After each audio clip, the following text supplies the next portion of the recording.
Thank you very much, and I'll kick off the questions. Oksana, Ivan mentioned this political ownership. You have been yourself very much involved in the creation of the coalition throughout November. You played a key role in starting these negotiations in a new way. Is there this do you feel there is this political ownership after a coalition agreement has been drafted, created? You mentioned it in your speech. How is this coalition agreement being implemented now? Is the ownership staying with the creators of it, or are there outside influences, and how do you see it going forward this year? As I was trying to describe this, we have literally the struggle between the old legacy and old habits and new wish, because you have to understand that the parliament has been ruined since 2004 completely. So we didn't have the parliament. The parliament has been switched to the joint stock company due to the changes of the constitution and the implementation of this imperative mandate. And the parliament members lost this culture to decide, to really to respect themselves, to have this internal dignity of the parliamentary, people representative, and to impact the decisions. And within 10 years, actually, even though we have 56% of new parliament members, those that haven't been in the parliament before, but those 56%, they already don't remember what proper parliament should do. They have this memory that something has been pushed through, the draft decision is thrown into the parliament and it pushed through and we got some law eventually. So the political process is still undermined on the one hand, but on the other hand, there is a really good generation of young politicians that they feel, even though they don't remember this, the time, for example, I still remember that we had the proper second reading, the proper discussion, proper opinion of legal department and so on. But even though they don't remember this, they have the internal feeling of this. And for example, literally yesterday we had the meeting of those parliament members, the younger generation of the parliament members, and we were discussing the amendments to the rules and procedures of parliament, how to ensure that the procedure is adhered. So they do care, and that's why they have this political will, definitely, and they want to live in this country, and they vote to do their best and implement the reforms. And I believe that there are people, and I am sure because I know them, that there are people, for example, in the parliament who have the ownership to the different sectors of reforms, including deregulation, including rule of law reforms in the sector of the rule of law, including the reforms in tax sector. So there is this feeling of ownership. The issue is just how to break this old culture and to come to the point when the new culture would dominate. How strong is the coalition? It is comprised of 5 parties, more than 300 members, so it has a constitutional majority. How strong has it been? What are the driving forces there? We have usually only 2 points outspoken, that either the coalition is so strong or either the coalition is about to collapse. The truth is always somewhere in between. You have to understand that having 5 parties in the coalition, each of them has their own agenda, their own electorates, and their thoughts about the future perspective. This is one point. The second point is that every decision, significant decision, like budget passed, like the law on the judiciary that generally prosecuted, like a lot of other decisions that will be passed through the parliament, it will be just a test for the coalition. And So far, the test was passed, actually, by all parties, even though some factions were not abstained from voting or were not supporting the decision. But the coalition, as a general, has successfully passed those tests, and most of the issues were outspoken inside of the coalition, and it was accepted at the position of political parties. And I believe that this is the core for the survival of this coalition, the ability to communicate that started, by the way, during this coalition agreement development. So thanks God, at least the culture, new culture of political dialogue has been already established, and it started to give the first results in its political process. Is there also a new quality of communication with the government, the presidential administration, and what do you see as the key targets, key deliverables for you during the first half of the year this year? Is it the constitutional reform, decentralization, or what do you see ahead of the parliament, or is it the implementation of the IMF required fiscal adjustments next week? Cooperation between the parliament and the government. Again, coalition government or parliamentary democracy, this is the new culture, and we are still learning. And the government is learning as well, because what happened with the budget, if somebody followed how the budget was prepared and voted. Unfortunately, that there are so many truths in this situation. The truth was that the government didn't have enough time to prepare the draft budget properly. The truth is that you cannot expect that the budget can be properly prepared in 10 days, while it had to be prepared within 7 months. So this is also the truth. However, what happened instead, that the representatives of the coalition spent 18 hours of permanent negotiation with the prime minister and key ministers, like the Ministry of Finance and head of tax administration, that discussing the principal issues of this budget. It never happened before, again. So there were like maybe 50 people of the coalition on the different stages of negotiation, but the 18 hours of non-stop negotiations and consultations. And this is also the good sign, because after that, the absolutely new mode of communication between the parliament members and the government members was established. Before that, the government, the ministers, they were not even communicating to the parliament members. They were not even coming to the parliamentary committees. And through this, this wall was broken. And now it is more like an equal communication. And even questioning, now when we have this government hour in the parliament, and when the parliament members question government, it is not accepted as like an opposing, so it's more like a communication and negotiation between the parliament and the government. And with regard to the second question was about the priorities for this year. I think that everything is priority for this year. It's very difficult to tell what is not priority. The problem, my personal opinion is, I would invest, and I would invest human resources, financial resources, into the capacity of the government and the ministries. Because we suffer a lot just because we don't have the proper decision-making process. I believe that the ministers who will be speaking after me, they can tell you the stories that the ministers, those apparatus of the ministers, they are just black holes.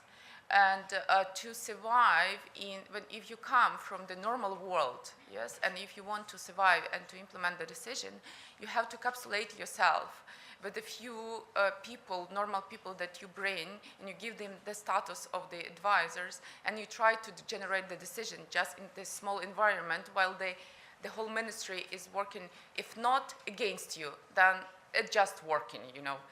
And in principle, what we have to think about, I believe, is to how to re-enter the, I don't know, the system. The idea could be, for example, to establish absolutely new, as it happened actually in Poland, to establish new ministries. And those, you have to decrease those slowly and to increase the new ministries slowly again. And I believe that it will be more economically efficient. And if the government starts working, as soon as government starts working properly, a lot of other issues would be resolved. But of course, in regard to the constitution, I think I already mentioned that the constitutional reform is the priority because we have to, because of few reasons. First, the constitution was undermined because of 3 times it was changed illegally. So we have to understand this.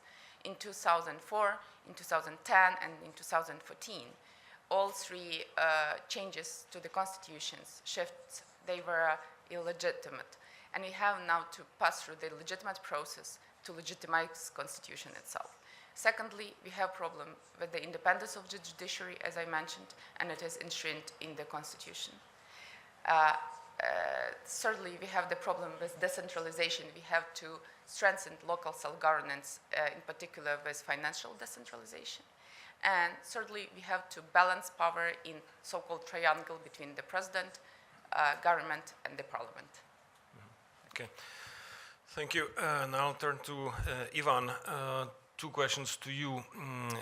You may be able to give some recommendations to our new ministers how to restructure their ministries. I understand that you have done quite a few changes in terms of number of staff and the compensation when you became Minister of Finance. And the second question is about what would you expect to propose to those ministers that you will advise in terms of tax reform and budget reform. We understand that the quick fixes that were done with the taxation several times over the last year, including the latest one in the budget, and the budget, these were mainly driven by fiscal stabilization, having to make some unpopular decisions also in the face of the Russian aggression, but in order to create a better and more attractive investment climate, we need a comprehensive tax reform, perhaps like the one that was introduced in Slovakia, or perhaps based on your knowledge of Ukraine needs something else, and the fiscal consolidation from next year. Based on experience so far in Ukraine, what would you suggest? Tax reform. Every reform has a very important principle. Partial reform are even worse than no reforms, because partial reforms are bringing costs but not bringing results. Tax reform is also a good example. What we did in Slovakia, that we really radically changed the system. We cancelled 4 taxes and we imposed flat tax for both personal income and corporate income tax.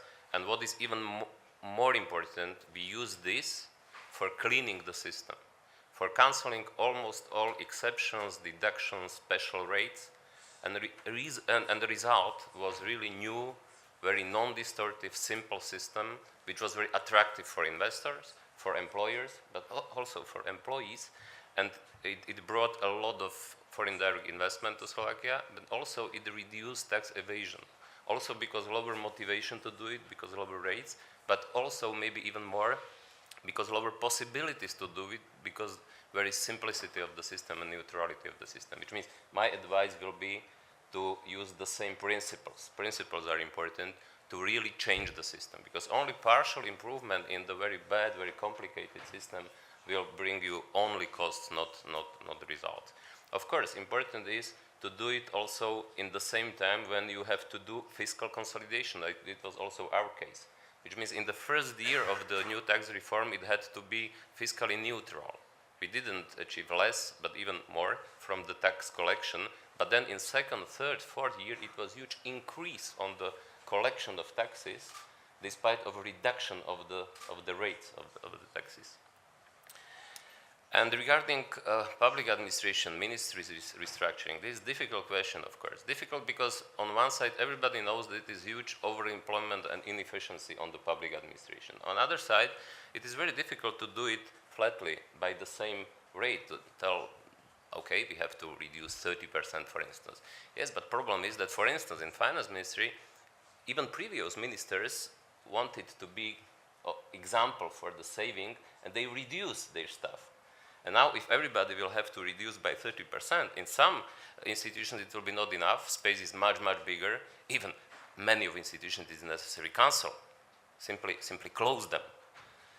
But in some institutions it could be too much, which means but on the other side it is necessary to save, of course, money and to reduce at least partially overemployment, which is my advice could be to do both. To do also some kind of flat reduction, but what is more important than to do deep audit of the institutions, of all public sector. The best way will be to do deep audit. It takes half a year, maybe even almost 1 year, but then you will have a real base for reduction, for cancelling a lot of institutions, for reduction somewhere in by 20, 30, 40, 50%.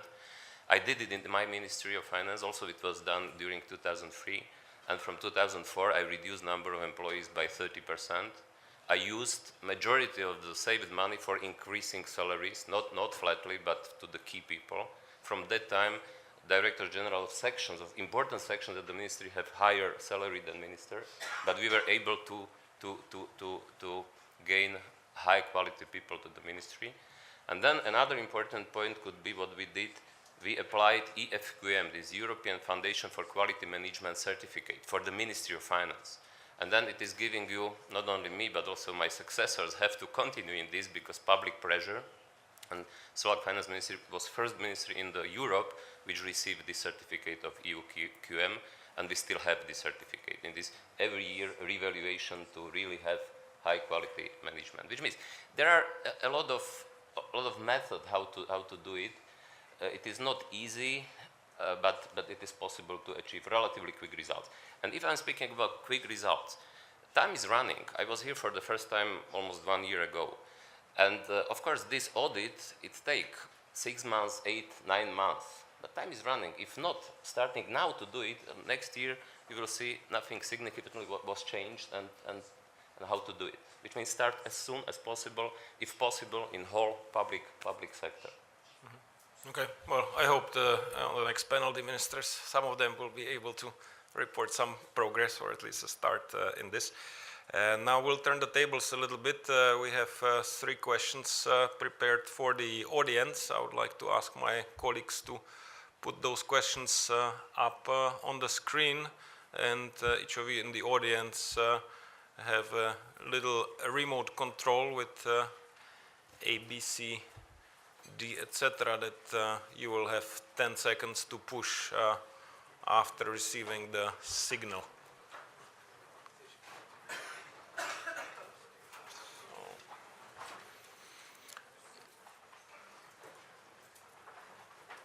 Okay, here we go. Ukraine could have achieved more on the reform front over the past year if it had not been for A, the Russian aggression, B, the lack of political will by new leaders to make unpopular steps, C, the mounting economic problems inherited from the old regime, D, no other country would have achieved more with such a confluence of negative factors. Please push the button.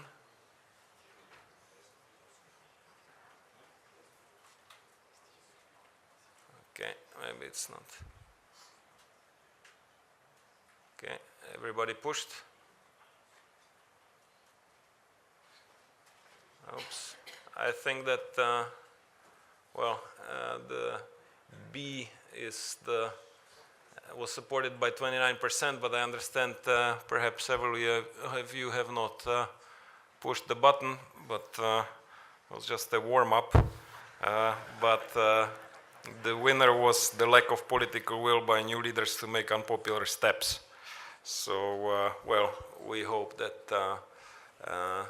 the next panel will persuade you otherwise, that the will is indeed improving. Let's go to the second question. For you as foreign investors in Ukraine, the key issue affecting confidence is A, the conflict in the east and its unknown outcome, the gravity of economic challenges Ukraine is facing, C, uncertainty about implementation of IMF required reforms, D, the implications of prospective sovereign debt restructuring. Please push the buttons so that we have higher participation this time and more representative answer. Okay, the countdown is running. You can start pushing now. We have 6 seconds left to push. A, B, C, D. Okay. Okay, so we have A, the conflict in the east and its unknown outcome are cited as the main issue affecting your investment decisions, and in second place we have the gravity of economic challenges. That's expected. And the third question: in your opinion, the military conflict in the East will A, ultimately be resolved by diplomatic means, B, be frozen at some stage, C, continue as long as the West does not take more decisive steps versus Russia?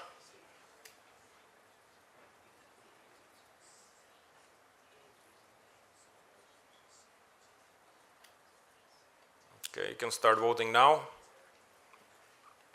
I have 6 seconds left.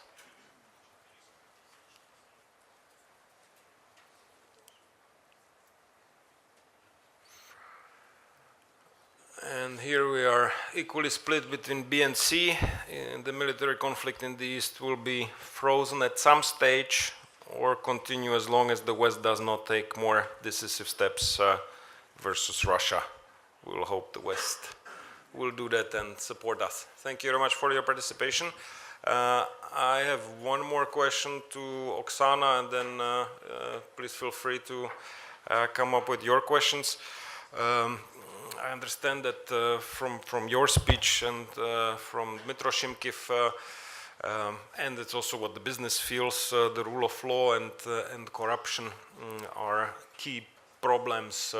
How do you see these problems being now addressed by the Anti-Corruption Bureau, by the change of the Prosecutor General, by the lapse of this overall oversight that the Prosecutor General's office has had, or, well, it will actually expire, I think, in a month or two by April, these special powers by the Prosecutor's office. And what is the Parliament doing on this front? Which laws need to be approved and then implemented? I will tell you maybe something, maybe not really in trend, but I believe that the corruption cannot be fought with the law. None of the law can fight corruption. And I would agree here with Ivan absolutely that the corruption, especially in the courts or in the law enforcement agencies, it is already the result of the illegal businesses. So in principle, if you want to fight corruption, everybody should agree that they are not stealing money, first from the budget, then from each other. Then corruption is absolutely, you are done with the corruption because you will not need your personal police officer or your personal judge to protect the money that you got illegally, money or property, whatever. So the initial step and the biggest political will to fight corruption is the agreement in between each other that we are not stealing money anymore. Then we are done. With institutional things, to do the law, it's very easy. it's really very easy. For me, I'm working on the law on the judiciary and status of judges from 2005, so it's already 10 years. I know it by heart, and I can tell you which particular article or sub-article is not working, and why, and how it was distorted, and by whom, what was abused by Portnoy, what was abused by Kivalo, what can be abused right now. And I can fix it like article by article, but until we don't have, again, the will not to abuse this article or sub-article, I will be doing it permanently, because I will be figuring this and then tackle this and that article and trying to, to shift it just to prevent further abuse. So this is not about the legislation. Again, this is about culture. And to comment about the first question, and again about the corruption, we have to admit a lot of things, because if you want to overcome something, you have to admit it.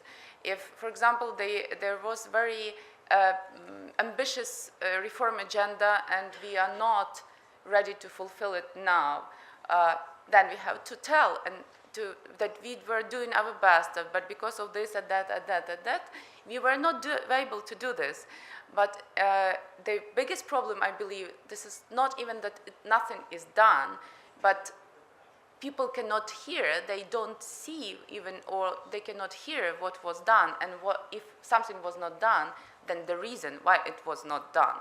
And this is also one of the starting point. We have to learn how to tell the truth to people, including just regular people, including investors, whoever. We have to tell the truth, because if the truth is outspoken, it's very more easy than to build your behavior and to plan your activity further on. Thank you. Do we have questions from the audience, please? Here, the microphone here in front, please.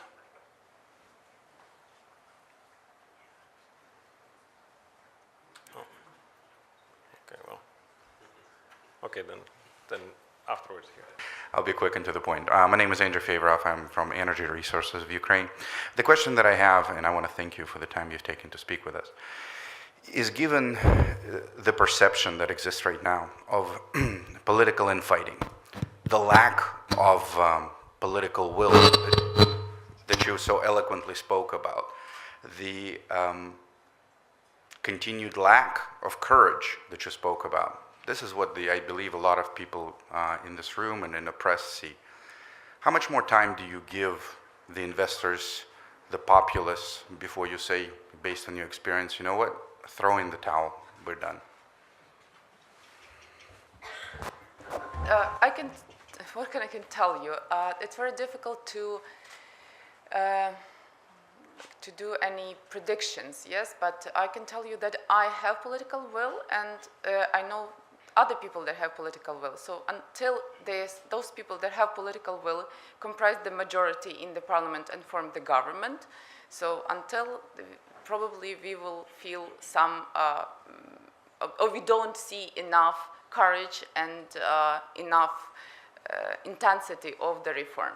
And this is just the objective reason, because we are still in the process of this transition, and the new generation of politicians just approached the parliament. This is for the first time.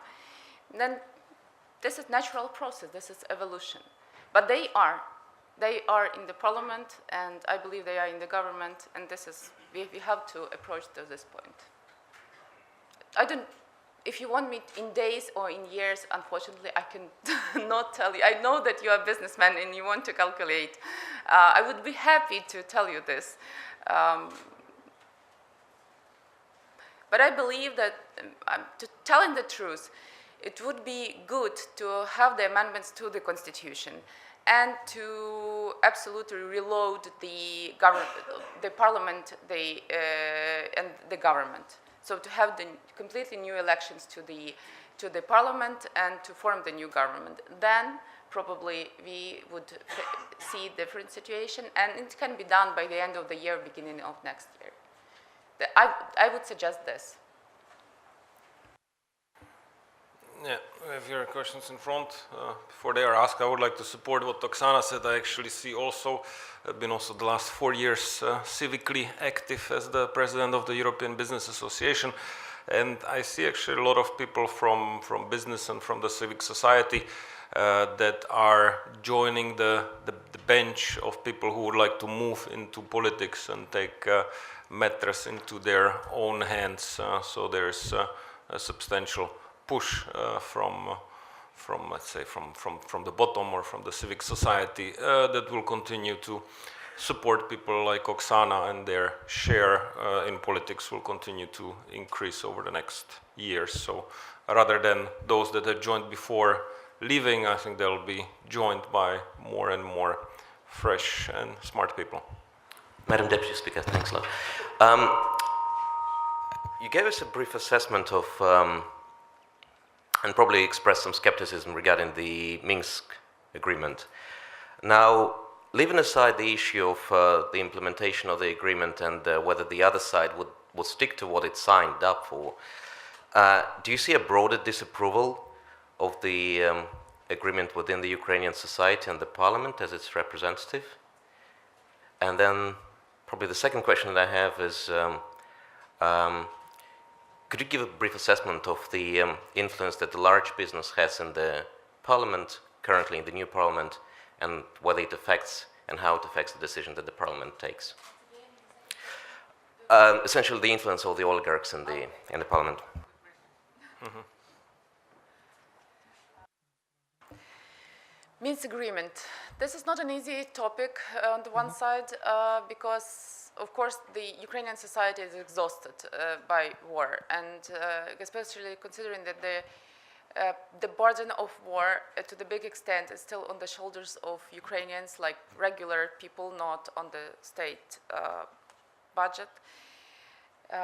It is difficult, and maybe a lot of people are saying to each other that it's better to have this than nothing. But and of course, any peace is better than war. This is definitely. However, whether can we expect that exactly as you mentioned that with the Minsk agreement, we will have the ceasefire and then the peace.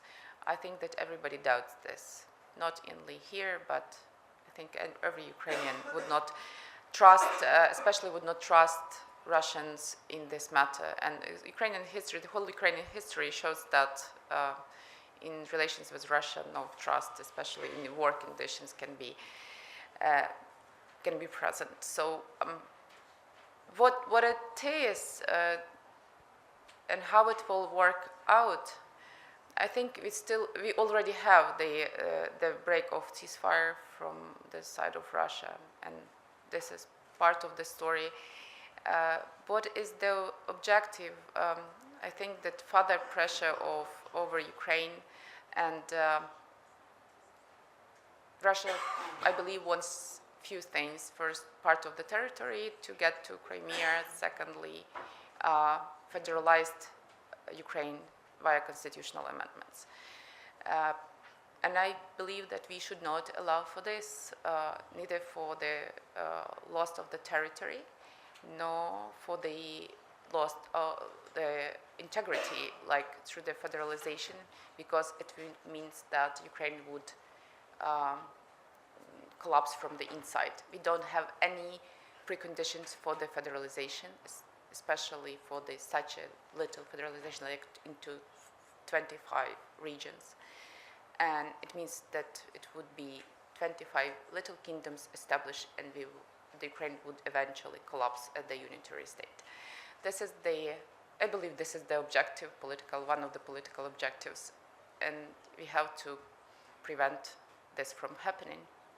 And it started, I don't know to what extent you were following Russian-Ukrainian relations, but this idea first was announced in 1998, and the first attempt to implement it was in 2000 by Medvedchuk and the first crisis of Ukrainian parliament, then in 2004, then few other attempts. So actually, this is all one scenario. This is not the war is not happening today. It was pre-planned and prepared for 15 years. So actually, this is just the result of what was planned for. It was unfortunately it was unavoidable. We just have to take this challenge and to again to be honest with what's happening and try to prevent and overcome a lot of things. And influence of oligarchs, it is present, of course, and this is not a secret. I don't think that I will tell you any, secret information here. And it was the major problem is because we don't have this the legislation on state financing of political parties. And unfortunately, again, the communication area is because the oligarchs owns the TV and all the media, they force people to think that having state finance of political parties is very bad thing because those dirty politicians, they also want our state money for their financing. It's like a circle. And that gives them an opportunity to support political forces. Because if you don't have state financing of political parties, you are very, very fragile in principle. Because then it means that whoever has more money can buy more seats in the parliament. That's why until we don't have the law on the state financing of political parties, we will have oligarchs in the parliament. And it doesn't matter what would be the last name of those people and how many seats they would control, because it's all can be sold and bought, If you buy somebody once, you always can sell it to somebody or buy a new person. This is the reality, and again, I believe that we have what should be done first, this is state financing of political parties. Second, what should be done, this is budget planning for next year, where the oligarchs would be just put into the conditions like normal businesses. I think that this issue would resolve a lot if we would manage to step by step, year by year, to put the oligarchs in just to the normal condition of doing business in Ukraine. Then they would, I think, would get rid of this political influence, and they have now. Okay. Thank you very much. On this, we'll unfortunately have to conclude because we have a little overspent our time. Let me thank Oksana and Ivan for their open and frank exchange with us, and wish them good luck. And we'll break for 10 minutes, and then Neil Buckley will introduce you to our young, new and energetic ministers. Thank you.